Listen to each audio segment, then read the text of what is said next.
Est-ce que vous imaginez vraiment votre bébé dans le ventre comme un petit passager endormi, recroquevillé dans le calme, attendant patiemment de venir au monde? La vérité est bien plus étonnante que ça. À cet instant précis, votre bébé écoute, goûte, s'étire, rêve et apprend des choses sur vous qui vont façonner sa façon de réagir au monde dès son tout premier jour de vie. Et ce que les chercheurs ont découvert ces 20 dernières années sur le comportement fœtal va changer à jamais votre regard sur ce ventre rond qui s'arrondit. Pendant la plus grande partie de l'histoire humaine, on a pensé que le ventre maternel était une sorte de salle d'attente, l'endroit où le bébé grossissait jusqu'à être prêt à sortir. Cette idée a été progressivement démolie par des décennies de recherche, en grande partie menées par la docteure Janet DiPietro à l'université Johns Hopkins. Ces études sur le neurocomportement fœtal ont suivi des fœtus pendant toute la seconde moitié de la grossesse et ont comparé leur comportement à ce qu'ils devenaient comme nouveau-nés, puis comme nourrissons.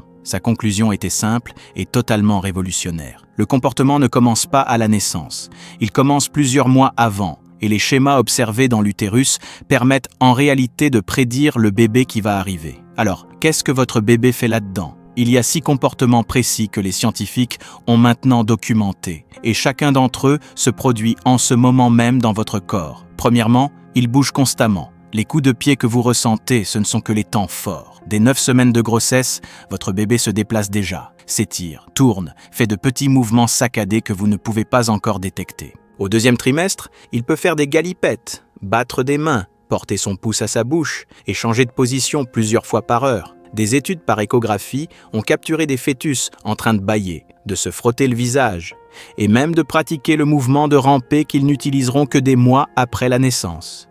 Vous ne ressentez peut-être que 10% de ce qui se passe réellement. La plupart de leurs mouvements quotidiens sont trop doux, trop internes, ou cachés par le placenta. Ce bébé est occupé. Deuxièmement, il reconnaît votre voix. C'est l'une des découvertes les plus belles de tout ce domaine de recherche. La docteure Barbara Kisilevsky, de l'université Queen's, a mené une étude dans laquelle 30 fœtus ont écouté un enregistrement de leur propre mère qui lisait un poème, et 30 autres ont écouté une inconnue lire le même poème. Le résultat était saisissant. Quand les fœtus entendirent la voix de leur mère, leur rythme cardiaque s'accélérait. Quand ils entendirent la voix de l'inconnu, leur rythme cardiaque ralentissait. 2 réactions complètement différentes, ce qui signifie que le bébé connaissait déjà la différence. Votre voix, filtrée à travers votre propre corps et entendue des centaines de fois par jour, devient le son le plus familier de tout leur univers avant même qu'ils n'aient jamais vu quoi que ce soit. C'est aussi pour cela que les nouveau-nés se tournent presque toujours vers la voix de leur mère dans une pièce pleine de monde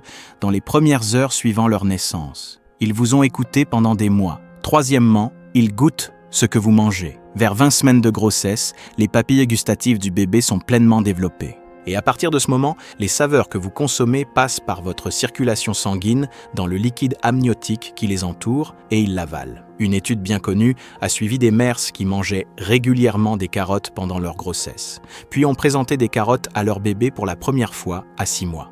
Ces bébés ont montré une préférence claire pour cette saveur par rapport aux bébés dont les mères n'en avaient pas mangé. Votre bébé est en train de construire tranquillement ses premiers souvenirs alimentaires avant même d'avoir jamais pris un biberon. L'ail, le sucré, le salé, l'amer, tout cela les atteint, ce qui signifie que la cuisine de votre culture, les aliments que vous mangez naturellement, font partie du palais de votre bébé des semaines avant sa naissance. Quatrièmement, il a des cycles de sommeil. Au 3e trimestre, les fœtus passent environ 95% de leur temps à dormir, mais ce n'est pas un long sommeil continu. Ils traversent des états comportementaux distincts, un sommeil calme avec un rythme cardiaque bas, un sommeil actif avec des mouvements oculaires rapides et des bouffées de mouvement, et de brèves périodes d'éveil où leur rythme cardiaque reste stable et où ils répondent au monde extérieur. C'est là que les recherches de la docteure DiPietro deviennent presque troublantes dans leur précision. Elle a découvert que les fœtus ayant des rythmes veille-sommeil irréguliers et chaotiques dans l'utérus deviennent des nouveau-nés qui dorment mal. Les fœtus très actifs dans leurs mouvements ont tendance à devenir des nourrissons plus irritables. Le rythme qu'a votre bébé dans le ventre est, dans une large mesure, le rythme avec lequel il arrivera. Le tempérament de votre bébé se dessine déjà avant qu'il ne prenne sa première respiration. Cinquièmement, il ressent vos émotions. Quand vous vous sentez stressé ou anxieuse, votre corps libère du cortisol et de l'adrénaline. Ces substances chimiques traversent le placenta en quelques minutes. Votre bébé ne comprend pas ce qui vous préoccupe, mais son système nerveux ressent l'écho biologique de tout ça. Des chercheurs ont enregistré des changements mesurables dans le rythme cardiaque fœtal et les mouvements en réponse à l'état émotionnel de la mère. Et de l'autre côté, quand vous vous sentez calme, quand vous riez avec quelqu'un que vous aimez, quand votre corps est détendu, votre bébé reçoit ça aussi. Ce n'est pas une raison de s'angoisser d'être anxieuse. Le stress occasionnel est tout à fait normal et ne blessera pas votre bébé. Mais il vaut la peine de savoir que même avant la naissance,